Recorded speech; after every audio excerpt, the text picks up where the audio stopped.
Late summer dusk stretched like honey across the Wyoming plains, pouring a soft gold over grass that bent and sighed beneath a patient breeze. The air carried a hush, broken only by the distant call of coyotes threading through the canyons. A wooden porch creaked beneath the weight of a single rocking chair, its rhythm slow as a heartbeat. Shadows of cottonwoods lengthened over the rutted trail, and the smell of sage and dust lingered after the day's heat. Clara Mayfield guided her mule along that trail, her shoulders aching from weeks on the road. The animal's hooves struck the earth with a muffled thud, each step stirring the dry scent of late summer. She carried a satchel of herbs and worn medical tools, the leather strap rubbing against her collarbone, a reminder of the long journey since her father's passing. Town after town had blurred together, patients with fevers, children with coughs, the quiet gratitude of family she'd tended. Still, she felt like a lone note in a vast, unending song, searching for a place where her own sound might belong. The abandoned stage stop appeared ahead like a memory of better days. Its weathered walls leaned inward as though listening to the breeze. A faded sign swung gently, squealing on rusted nails. She tethered the mule beneath a sagging awning and stepped onto the porch. The boards groaned under her boots, releasing the faint scent of old pine. Inside, twilight slanted through cracks in the boards, laying ribbons of light across broken benches and a dusty stove long gone cold. The silence felt gentle, not threatening, as if the building itself understood the need for rest. While unrolling her bedroll near the corner, Clara noticed something caught in a tumble of dust beneath the window. A scrap of paper, creased and browned with age, lay half-hidden under a drift of straw. She crouched, brushing it free with careful fingers. The paper unfolded with a whisper. Ink faded to a ghostly blue revealed a hand steady but unadorned, words of quiet devotion, a confession of love written without flourish. The signature at the bottom was a single line, E.H., the simplicity of it more intimate than any full name. She read it twice, the words settling over her like the hush of evening. Somewhere, someone had once written this in a moment of courage or longing. She wondered if the letter had ever reached the heart for which it was meant. Outside, the sky deepened to violet. Clara lit a small lantern, its glow warm against the gathering dark. She ate a simple meal of bread and dried apples, the letter folded carefully beside her cup. As she drifted toward sleep, the coyote's distant chorus wove through her dreams, the soft whistle of the wind carrying a tune she could almost recognize. Morning arrived pale and cool. A blush of light touched the horizon, painting the plains in silver and rose. Clara packed her satchel, but her eyes returned to the letter again and again. The signature lingered in her mind like a question. Before mounting the mule, she noticed faint tracks leading away from the stage stop, broad hoof prints pressed deep into the soil, a trail of cattle prints beside them. Curiosity tugged stronger than caution. She set off at a gentle pace, the mule's ears flicking forward as if sharing her interest. The path wound between stands of willow and stretches of open grass. Dew beaded the tall blades, catching the newborn sun. After a mile, she saw a man bend at the edge of a long fence line, hammer rising and falling in a steady rhythm. His hat brim shaded a face tanned and lined by wind. He worked with unhurried precision, each strike sure but quiet, the movements of someone accustomed to listening more than speaking. Clara dismounted, boots sinking softly into the damp earth. "Good morning," she called, her voice careful not to startle. The man straightened, turning toward her. His eyes were a deep, weathered gray, steady as stone but touched with something she couldn't name. He nodded once, the smallest acknowledgement, before setting the hammer down. "Morning," he said, voice low, carrying the grain of wood smoke. He wiped a sleeve across his brow, leaving a streak of dust that caught the sunlight. "I'm Clara Mayfield," she offered, stepping closer. "Traveling healer. I stayed at the old stage stop last night." He tipped his hat in a polite gesture. "Elias Harper. Cattle herder." His words were simple, each one deliberate, like a man used to choosing carefully. Clara hesitated, the folded letter warm in her pocket. "I found something there. A note. It seemed important. Signed with your initials, maybe." She studied his face, searching for a flicker of recognition. Elias met her gaze, a faint crease forming between his brows. For a moment his eyes softened, as though a memory stirred beneath the calm surface. Then he shook his head slightly. "Couldn't say," he replied, the corners of his mouth almost lifting, as if he knew more than he admitted. She sensed no dismissal in his answer, only a quiet guard he chose to keep.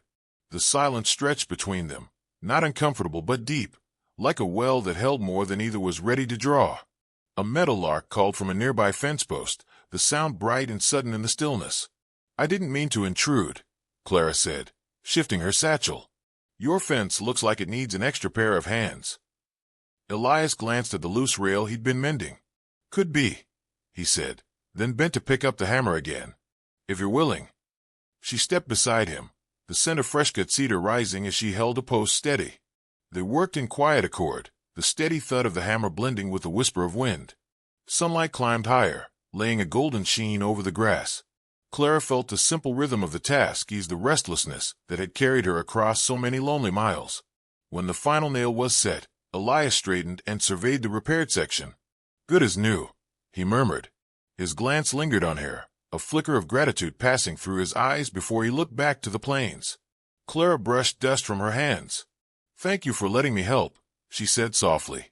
He tipped his hat again, the faintest smile warming his otherwise stoic face. "Safe travels, Miss Mayfield." The breeze picked up, carrying with it the faint whistle she'd heard in her dreams, a sound that seemed to circle them both. Clara touched the letter through the fabric of her pocket, feeling its fragile edges. Something unspoken had passed between them, quiet as the morning itself. She mounted her mule, offering a final nod. Elias watched her for a moment, then turned back to his fence, the steady men among the endless grass. As Clara rode away, the wind swept across the plains in a gentle rush, steering the wheat gold light into ripples. She tucked the letter deeper into her satchel, the soft paper against her palm a reminder that some connections begin not with words spoken aloud, but with a silent recognition carried on the breeze. The sun lifted slow and gentle over the plains, brushing the hills with the faintest warmth, when Clara heard the uneasy bleating from the cattle pen. The calves huddled close, their small bodies trembling though the air was already warming. She knelt beside the nearest one and felt its ear, too hot, the skin dry. Fever. The old healer's instincts, honed on dusty roads and lonely cabins, stirred to life before her thoughts could catch up. Elias approached with a bucket of water, his boots silent on the packed earth. His brow furrowed as he saw her crouched beside the calf. "Something wrong." "Fever," she said, pressing the back of her hand to another small forehead. "Several of them. I can brew willow bark tea. It'll help bring it down." He nodded once, no wasted words, and set off toward the creek for fresh water without needing to be asked. Clara gathered a bundle of herbs from her satchel, the familiar scent of bark and dried mint rising as she worked. By the time Elias returned, the sun was higher, casting soft light across the open range. Together they built a small fire near the corral, the flame snapping low while she steeped the tea in a dented kettle. They moved in quiet rhythm, he lifting each calf with patient strength so she could coax the bitter liquid past their lips, she speaking softly to the animals as they swallowed. Dust clung to their sleeves, sweat darkened their collars, but neither seemed to notice. The wide sky arched endless and blue, the kind that could swallow a person whole, yet the work held them anchored side by side. By afternoon the calves lay calmer, breathing easier. Elias leaned against a fence post, had tilted back, and regarded Clara with a glance that lingered just long enough to warm her more than the sun. "They'll pull through," she said, brushing hair from her cheek. "Thanks to you," he replied. His voice carried the weight of sincerity without flourish. The day stretched onward in quiet tasks. When a wagon wheel on his supply cart split, Elias fetched tools, and Clara knelt beside him without invitation. Together they lifted the heavy rim, their shoulders nearly touching as they pried loose the broken spoke. The scent of oil would mingle with the dry sweetness of prairie grass. He guided her hands to the right angle, his calloused fingers brushing hers, and she felt the briefest spark beneath the calm. Evening came with a soft lavender glow. They shared a meal of beans and cornbread at a rough-hewn table outside the cabin, fireflies blinking into life around them like drifting embers. The breeze carried the scent of sage and the low murmur of distant cattle. Clara ate slowly, savoring not just the food but the rare sense of company. Her stubborn mule ambled close, eyes bright with mischief. Before Clara could stop it, the animal stretched its neck and snatched an apple from the bowl. Elias startled, then laughed, a warm, unguarded sound that startled her in turn. His smile softened the hard lines of his face, revealing a quiet humor she hadn't guessed was there. She found herself laughing with him, the moment light and easy under the vast sky. Later, inside the cabin, lamplight pooled across the wooden floor while Elias mended a length of rope at the table. Clara sat nearby, the mysterious letter resting on her knees. She unfolded it again, eyes tracing the faded confession. The words carried a quiet ache that reached into her, though she still couldn't say why. She sensed truth in those lines, a heart speaking plainly, and it pulled at something she had kept hidden since her father's death. Elias worked silently, but she felt his presence like a steady heartbeat in the room. When the rope slipped and burned his palm, she was at his side before he could protest. "Let me see," she said, taking his rough hand in hers. The scrape was shallow but raw. She wrapped it in clean linen from her satchel, her fingers gentle. He watched her without speaking, the gray of his eyes holding hers until the world beyond the lamplight seemed to fade. "You've a healer's touch," he murmured. "And you've the hands of a man who works too hard," she answered, a faint smile touching her lips. The silence that followed felt full, not empty, like the pause before music begins. Outside, the night wind shifted, carrying the sweet scent of wildflowers through the open window. As darkness deepened, Clara stepped onto the porch for air. Stars spilled across the heavens in a scatter of silver, so bright they seemed to pulse. The grass whispered in the breeze, a sound like distant surf.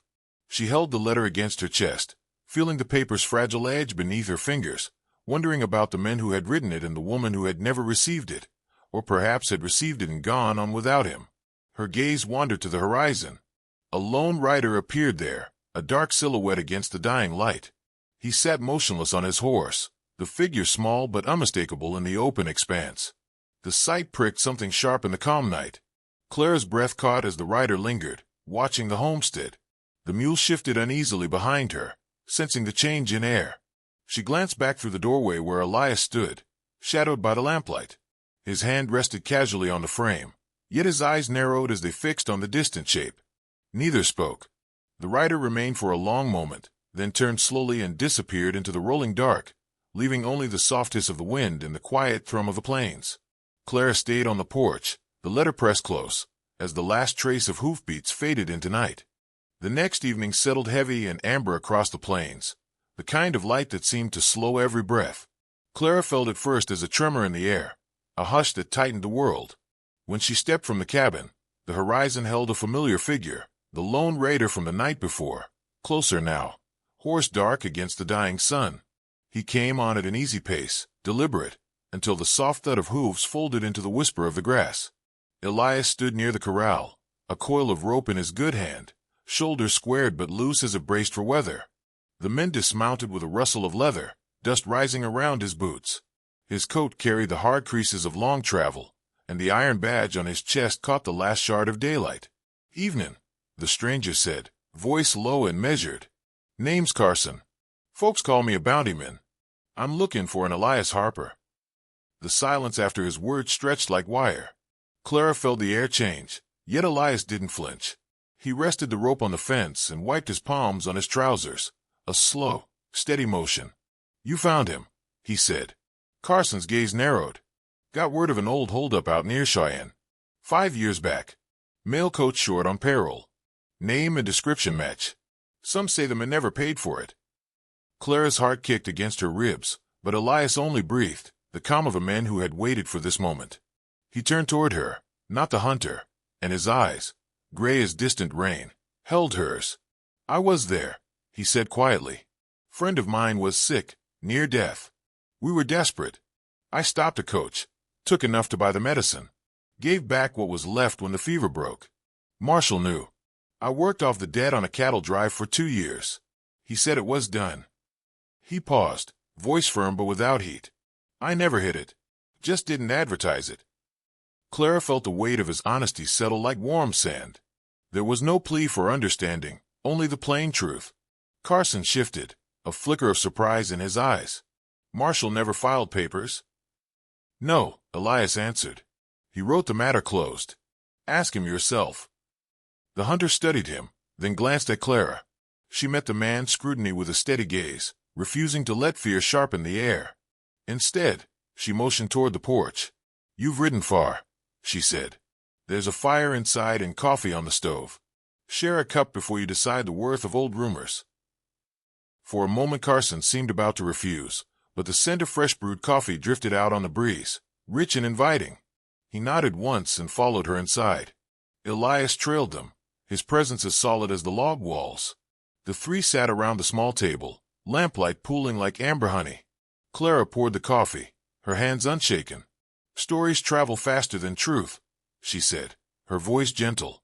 "Sometimes they need a slower road to catch up." Carson sipped, eyes flicking between them. Questions came, each one careful, and Elias answered with the same quiet steadiness. Dates, places, the marshal's name, all lined up clean as fence posts. At last the hunter set down his cup and let out a breath that softened his hard features. "Seems you've squared things better than most," he admitted. "No bounty stands without a warrant. And I don't chase ghosts." He rose, tipping his hat to Clara. "Ma'am." Then to Elias, a nod of respect. "You've earned your peace." Outside, the night had deepened, stars crowding the sky. Carson mounted and rode off, the sound of hoofbeats fading until only the wind remained. Clara closed the door softly, the quiet that followed deep and tender. Elias lingered near the hearth, the lines of his face eased but unreadable. "You didn't have to invite him in," he said at last. "You didn't have to tell me the truth," she replied, meeting his eyes. "But you did." Something unspoken passed between them, a warmth that held more weight than any vow. He stepped closer, the lamplight catching the silver in his eyes. "There's something I should have told you sooner," Clara said, her fingers brushing the pocket of her dress. She drew out the weathered paper and held it out. "I found this at the old stage stop." He took the letter with careful hands. The moment his gaze fell on the faded script, a breath escaped him, half sigh, half memory. His thumb traced the creases as if touching an old scar. "I wrote this," he said softly, "years ago, for a woman who said she'd return. She never did. I reckon the wind carried it off." He looked up, a faint, wistful smile tugging at the corner of his mouth. "Didn't think anyone would ever read these words." "They're beautiful," Clara said, her voice barely above a whisper, "full of patience and hope."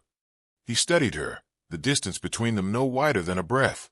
"Some words wait longer than we think," he murmured, "but they find the right heart in their own time." Her own heart answered in a quiet ache, as if the letter had been meant to cross the years for this very night. She reached out, fingertips brushing his as she returned to paper. His hand turned, rough and warm, holding hers with a gentleness that belied its strength. The lamp flickered, casting soft gold across the cabin walls. Outside, the wind stirred the grass in a low, endless song. Clara felt the truth of the moment settle around them, not a sudden blaze, but the steady glow of something that had been waiting, patient as the stars overhead.